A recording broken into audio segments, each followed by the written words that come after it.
Bridezilla ruins her own wedding. Demands bridal party pay her cancelled wedding. Plus updates.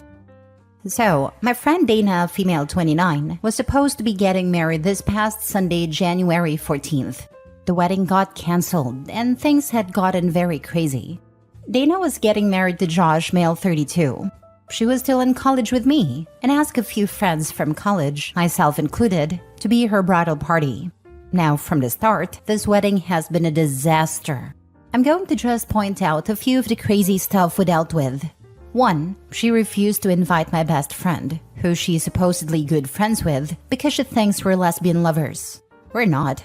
2. She had us go to the dress fitting, and then demanded each of us pay $2,000 each for our dresses. Apparently, she had a specific style she wanted. I can afford it, but I won't buy a $2K dress for one event. Some of the girls at the bridal party don't have that flexibility with money. 3. Apparently, Josh couldn't invite any single females that were not blood relatives of him. So if he had any female friends, they were axed. 4. One of the girls in the bridal party doesn't drink because of her religion. Dana accused her of being pregnant in front of her parents and almost got her kicked out of her house. She was not pregnant, and she dropped from the bridal party. She was a class act though, and never bad-talked Dana. Just said she couldn't make it. We found out about it pretty much on the day of the wedding. 5. She tried to make us cancel our holidays with our families to instead go with her to a destination bachelorette party. I work full-time even during holidays, so I told her that was not happening. More of the bridesmaids said similar things and she dropped it. That's just 5 things of countless drama this wedding was having before the day. Now, the meat of the story comes on the wedding day. The day started horrible. Dana was having a meltdown because apparently the flower girl had to cancel because she has chickenpox. She was threatening to sue the mother unless she brought the sick 3-year-old to the wedding. Josh apparently was able to calm her down from this starter outburst, and we began preparations. The whole day she had constant outbursts. She made people cry, like wedding staff and bridesmaids. The maid of honor deserves a medal for the amount of diplomacy and BS control she had to do. I, for the most part, took the easy route and decided to work outside a bridal suite, like checking flowers, making sure food was okay. Basically any excuse not to be around bride. Eventually I had my makeup and hair done, then the bride asked for a little bit of time alone to decompress from the stress. We didn't even fight it. You could not see a group of women run faster away. Wedding was starting in 30 minutes, so we figured she would be fine alone for that little. I spent those 30 minutes just sitting in the chapel with my phone. It had to be about 5 minutes before the start of the wedding when maid of honor came over to tell me the wedding was cancelled. I asked her what happened, and she said Dana was having a quickie with Josh's uncle in the room. Josh caught them. I just stared at the maid of honor with my mouth pretty much about to reach the floor. She told me to run, and that she was trying to get as many people out before things exploded. So I quickly got my purse, gathered the 2 bridesmaids that were carpooling with me, and we left like the devil was after us. I checked with the other bridesmaid and all had escaped. That night, I called the maid of honor to check what happened and the tea was bad. Apparently, and rightfully, Josh called off the wedding, called her a few names, told off his uncle, and has since left with his mates to, I hope, have the biggest single man party ever. I feel so bad for him. He's an absolute gem of a man. He apparently also told Dana and her parents that she will be paying the cancellation fees. And according to maid of honor, Dana's father told her in front of everyone that she was paying it on her own for being a slut. I thought that was the end of it. I made a choice to separate myself from this mess. Until I got a call from Dana not even an hour ago, demanding $5,000 to help pay her cancellation fees. According to Dana, it was our duty as the bridal party to pay her cancellation fees. I obviously told her no, and that she might as well lose my number. I am never speaking to this woman again. This has been pretty much the reaction of all bridesmaids in the maid of honor. By the way, maid of honor, Josh's older sister. Now for the top comments before reading the update. Hold up, back up. This is a whole high tea serving right here. I have heard sex is good to unstress, but this is a whole other level. Also, props for Josh's sister. Woman is worth her weight in gold. I mean, the sad part? She had her makeup and hair done, and we left dressed and ready. So yeah, she was wearing her wedding dress for this. Damn, she really didn't think her husband would notice that some other dude had just nutted in her? Lol, what a sloppy bride. Well, that was a ride. You do right in telling her to leave you alone. Actions have consequences. Oh, it's been the longest 3 months of my life, not gonna lie. To be frank, even if the wedding went through, I was planning to cut contact. She was a nightmare. It seems unfair, but I expect once her parents have calmed down that they'll likely help her pay the fees, maybe? Not that she deserves the help. I've just seen that happen once the storm is calmer. Her mom, maybe. Her dad won't. I've known them for years. Dad is very much old school, and I've never seen him cave. Ooh boy, way to start the year with a bang, if you'll pardon the pun. What an absolute crap show. Poor Josh. His sister deserves a medal for getting it all out though. Highly recommend inviting her and the other bridesmaids for drinks in a few weeks. If you happen to find out any more fallout from the disaster, then that's just a bonus. Or dinner, so the non-drinking should have been bridesmaid doesn't feel left out. We're having a barbecue next Sunday actually. Dana, of course, not included. Maid of honor is new to the group, but we absolutely want to keep in touch with her. That's great, and maybe along the way you gals can lead Josh in the direction of a worthy girl. Not gonna lie, pretty sure half the bridal party would offer themselves as tribute. He's a good-looking guy. I don't know him that well, but we've had drinks a few times.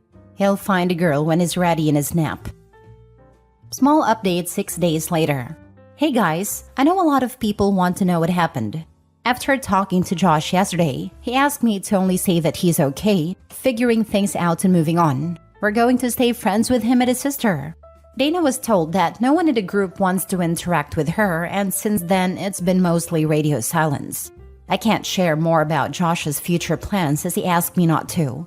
He did have a good laugh at some of the comments I showed him and appreciates the support. The one detail I did get corrected on for those curious was about his uncle. He's the younger brother of Josh's mother, and he's 55 years old. I thought he was married into the family, but I got that detail wrong. I also found out the most disgusting detail is that Uncle knew Dana since she was a teenager. Dana and Josh are high school sweethearts. So yeah, I kind of feel gross knowing that. Other than that, I got a major haul of cake. So at least I got something good out of this mess. Second update 2.5 months later. Going to start by saying he's doing much better. He's moved out to a new place away from Dana and has some of his mates as roommates. He also cut contact with his uncle, as did most of his family. He's put a pause on dating for some time, considering Dana was his first and only girlfriend for years. So he needs time to heal. Dana has now become persona non grata with my friends. She even tried to move in with one of them without telling her, by appearing at 10 p.m. at night and saying, "You can't send me away this late at night." Didn't work. Don't know where she's living now, but I can say for sure she's absolutely without any doubt very much screwed. She has 4 lawsuits. One from Josh for obvious reasons, one from his sister for the dresses she bought, one from the bridesmaid she accused of being pregnant, and one from Josh's uncle since apparently Dana used his credit card. She apparently moved in with him after the wedding failed. So yeah, she threw away her life, and she's very much without support. I saw Dana's parents some days ago, and they haven't had any contact with her since the wedding. They're actually moving with their other daughter, 22, to another state. As for Josh's sister, we've been hanging out for a while. She's actually become super tight with my friends and I. We're even planning a trip sometime next year with her and her 7-year-old to Disney. And yes, we've all agreed to divide a babysitting. We offered, she didn't press us to do so. Dana is a bridezilla who didn't just ruin her own wedding, she nuked all her relationships and her life. We love to see it. Slow clap. I would pay money that there's a bunch of people who are happy to see her fall from grace. I have a couple of people in my life who will end up in the same spot. Unfortunately, I won't be close enough to witness, but I'm hoping it is just as swift and certain. Can people just stop being bridezillas for once? 'Cause Jesus, Dana really nuked everything. The closest I saw to a full-on bridezilla wasn't full-on crazy, just way into her own thing. She was ticky-talking maniac and thinking everyone wanted to do 10 events for her wedding and spent a crap load of money. Her parents were upper middle class, and she was the only daughter and only grandchild, and was getting a lot of family help and blowing thousands. It was more time commitment crazy than banging uncles in her wedding dress crazy. She picked pricey but not unholy expensive dresses. I think I was told $3,500-ish. Like a lot of money, but give people a year's notice and they can afford it. She was exhausting and demanding and wanted a lot of time commitment, but not expecting everyone to spend $2,000 on a dress crazy. She was so into her own everything for my Insta followers that she forgot nobody actually cared that much. She wanted likes and views. She needed likes and views. She was at the limit you can get to before an intervention is staged. She was exhausting and I was at an arm's length from it all. Anything beyond that, it'd be a nope for me. Next story. Am I the a-hole for refusing to pay for my sister's wedding after she invited my ex instead of me? So here's the tea. My sister Emily is getting married soon. We've been close our whole lives until my recent breakup with my ex Chris. Chris and I were together for 5 years and it was serious. We split up 3 months ago because Chris decided to pursue a career opportunity overseas and I wasn't willing to move. Now, Emily and Chris have always gotten along, but I never imagined she'd take his side over mine. Yesterday, I got the shock of my life. Emily calls me up and casually mentions that she has invited Chris to the wedding as a groomsman. Worse still, she tells me that because of the limited guest list, I am not invited anymore. Her reasoning? She thinks my presence alongside Chris would create drama and ruin her day. Here's where I might be the a-hole. I was supposed to pay for half of Emily's wedding. It was my gift to her, as we come from a modest background and she's always dreamt of a big wedding. Feeling betrayed and hurt, I told her that if she thinks that inviting me to accommodate my ex is okay, then she should also be fine without my financial support. Emily blew up at me, calling me petty and selfish. She said I was ruining her special day and manipulating her emotionally. Now, family members are divided, with some saying I'm justified and others saying I'm being too harsh and letting my breakup affect my sister's happiness. So Reddit, am I the a-hole? Now for the top comments. Not the a-hole, don't bite the hand that feeds, etc., etc. Putting the ex aside, why the heck would you pay for a wedding you're uninvited from? Did the people on the sister's side not hear that? Geez, OP, you're so mean. How could you not foot half the bill? Yeah, you can't come, but family. I agree. She should tell her sister if she's swapping her for Chris, Chris should pay. Problem solved. His new overseas gig should pay well, no? This. I'm sure your sister's best new buddy will be happy to cover half of the costs for the wedding, since he's such an important part of her life. In fact, who are you, OP, to stand in the way of his chance to step up and really make her day oh so special with his very own checkbook? Seriously, the absolute nerve of some people never ceases to amaze me. If your ex was any kind of a decent person, he would have refused the offer to be a groomsman once he learned that your selfish and entitled sister decided his participation meant you weren't allowed to attend her wedding. The fact that people in your family are defending her behavior and still expect you to fork over thousands of dollars for a wedding you aren't allowed to attend is equally mind-blowing. Your sister chose your ex over you, and she should live with the consequences of her cruel decision. Don't give her a single penny, not even if she changes her mind and oh so magnanimously deigns to allow you to come after all. She showed you how she really feels about you and who she really is inside. And when people show you who they are, believe them. You're honestly better off without such toxic people in your life. I suggest you utilize the handy-dandy block feature as often as you need to in order to cut the BS out of your life. Take some of that money you are saving and take yourself on an epic vacation. Be sure to take lots and lots of happy vacation photos and tag them all "wish you were here." Last story. Am I the a-hole for telling my sister-in-law that maybe she shouldn't get with married men next time? My brother, male 40, and his ex-wife, female 40, got divorced out of the blue. According to his ex-wife, she was always clear that she didn't want kids. I don't know the whole truth because my brother honestly avoids this question. Anyway, we were all still shocked when they got divorced because these two loved each other and were inseparable.